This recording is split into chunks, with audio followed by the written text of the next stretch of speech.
Hello, gorgeous pagan people. My name is Eric, and welcome to Wednesday of Subsweek here on the Pagan Perspective.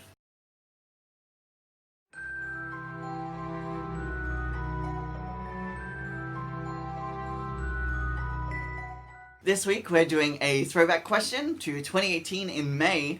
Are there any questions your non-pagan friends, those you know IRL, often ask you about your path? How do you answer them? Full text, of course, is in the description. I normally mean to say that before I read it. I did that last month as well. Um, so, this is a really cool question, and I kind of want to turn it on its head a little bit. So in case you don't know, IRL means in real life, and that's sort of the first place I want to start. I I really try not to, place more importance on the friendships I have in my meat space community than those I have online. To me, they're of equal value and of equal importance, and the relationships are just as deep and fulfilling, regardless of whether I'm meeting with people online or meeting with people in person. So I just want to throw that out there, just with the wording of the question, I just want to, clarify that I don't inherently value these IRL connections any more than my online ones. But this question sort of also presupposes that, I have non-pagan friends, which I kind of don't really, especially if we take that, pagan to mean, really broad, obviously, voodoo is not paganism, and I practice Haitian voodoo, so, but they are sort of, adjacent to one another, they're both eco-focused, spirit-working traditions, so, I think there's a certain amount of overlay and overlap there.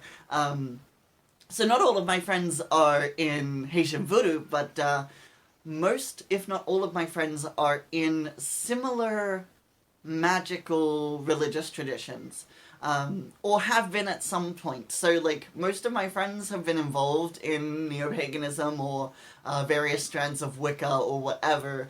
And, we're really lucky in Brisbane here where I live because, we have most things. We've got the King of the Vampire Court, Ghoul Shadows, is based in Brisbane.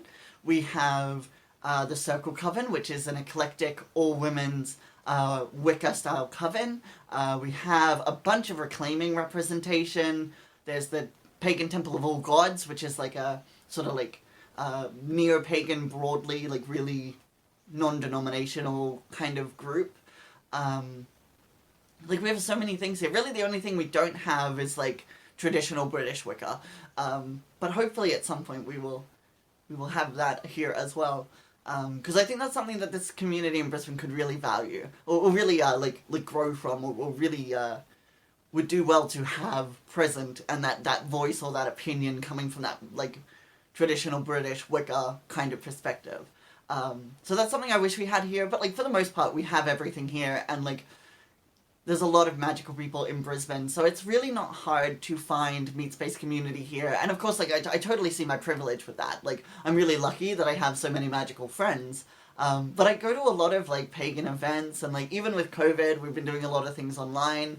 So I'm still trying to connect with these people and interact with these people.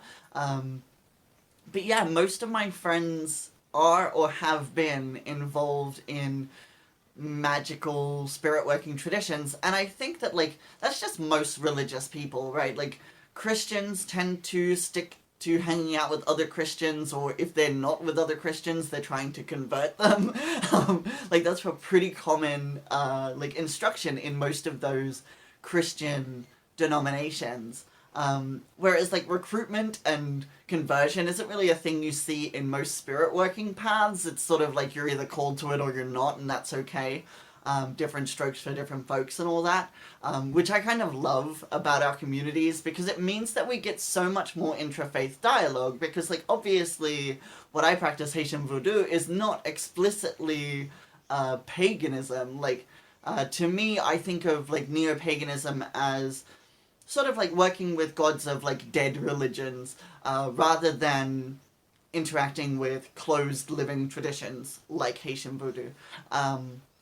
So yeah, but in terms of the questions that my friends do most often ask me about my path, that said, most of them having an idea of what it is that I'm getting up to, the two most common questions is, how is the voodoo stuff going? Which my response is usually, it's great but slow, and can you read yet, is the other question, which no, not until I have my initiation, which thanks to COVID could be anywhere from 18 months to 3 years to who knows how long. So yeah, it's slow going, but you know, this is like, you know, something my mentor says is like, this is like a life journey. This isn't the kind of thing that you can just like rush into and try to click over in an evening. So I'm trying to build my patience and resilience as well throughout all of this too. So that's sort of the most common thing that I get. But from people like who I'm just acquainting with, the question I most often get is, voodoo, isn't that black magic? You know, to which I sort of have to have that conversation about like the use of that language and sort of the insidious racist undertones that exist there, and cultural perceptions of voodoo, and sort of explain that like, nah, it's not. And you know what, depending on the company I'm keeping, sometimes I will just leave it at that, as nah, it's not. You know, I think there's a certain amount of discretion that one has to have when like coming out of the broom closet. And like, I've done a video on the pagan perspective about coming out of the broom closet and like my perspective on that conversation as well. And like, one of the things I sort of stressed in that video is, if it's not safe for you to tell people, don't tell people. Never put yourself in unnecessary danger. So of course, there are certain people that I'm going to keep that information like to myself, just because of the ease of moving in the world, you know. So yeah, I guess that's sort of some thoughts about this question. I know it's not maybe answering it as directly as the question might have liked, but I hope that you've enjoyed what I've had to say about this topic and about the idea of religious groupings and things like that. So yeah, until I speak to you next time, I hope that you're all well. Mwah. Bye!